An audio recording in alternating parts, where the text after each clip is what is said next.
Hello दोस्तों।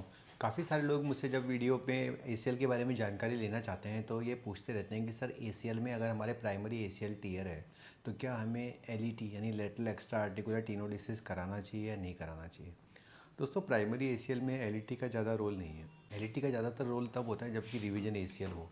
आइए मैं आपको समझाता हूँ कि वास्तव में एलईटी होता कैसे है और किस प्रकार से काम करता है। नॉर्मली जो एसीएल लिगामेंट है वो तो सेंट्रल में होता है और पिवोटिंग को और शिफ्टिंग मूवमेंट्स को रोकता है, लेकिन साइड में लगाने के लिए एक अलग से ग्राफ्ट एसीएल को सपोर्ट देने के लिए लगाया जाता है जिसे लेटरल एक्स्ट्रा आर्टिकुलर टेनोडिसिस कहते हैं। अब प्राइमरी एसीएल में तो नॉर्मली हम 9 से 10 नंबर का ग्राफ लगाते हैं दोस्तों, और इतनी ज़्यादातर प्रॉब्लम आती नहीं है। लेकिन अगर मान लीजिए किसी वजह से कि पेशेंट स्पोर्ट्समैन है या एथलीट है और उसको ज़्यादा मजबूती वाला ग्राफ चाहिए, तो कुछ लोग ये कहते हैं कि साथ में अगर बाहर भी एक एक्स्ट्रा ग्राफ्ट लगा दिया जाए तो हो सकता है एसीएल की जो प्रॉब्लम है उसको कम किया जा सके।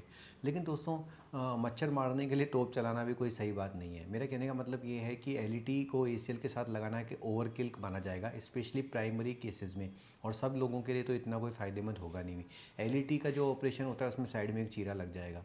तो हम उपयोग कर रहे हैं एलईटी का सिर्फ रिवीजन केसेस में, यानी कि अगर किसी वजह से आपका प्राइमरी एसीएल फेल होता है, जो कि वैसे ही हमारे बहुत कम होते हैं, लेकिन अगर कहीं और से कोई पेशेंट आता है जिसका कि एसीएल फेल हुआ है तो हम उसमें रिवीजन एसीएल में बीटीबी ग्राफ्ट लगाते हैं और साथ में लेटरल एक्स्ट्रा आर्टिकुलर टेनोडिसिस करने की सलाह देते हैं। यानी मेरा ये मानना है कि प्राइमरी केसेस में आपको एलईटी नहीं करवाना है, सिर्फ रिवीजन केसेस में ही एलईटी कराएंगे तो ज़्यादा बढ़िया रहेगा। अब एलईटी में हम करते क्या है, बॉडी का कोई अलग से ग्राफ नहीं लेते, इसमें कोई अलग से इम्प्लांट लगाने की आवश्यकता नहीं होती।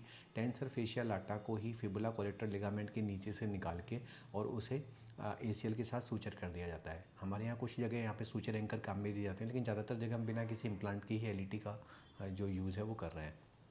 तो दोस्तों, क्या आपके भी एसीएल हुआ है, आपको कन्फ्यूजन है कि मैं एलईटी कराऊँ या नहीं कराऊँ, एलईटी कराने के क्या फ़ायदे क्या नुकसान होंगे, तो आप नीचे लिखे गए नंबरों पर संपर्क कर लेना और मैं आपकी मदद करूँगा। धन्यवाद दोस्तों।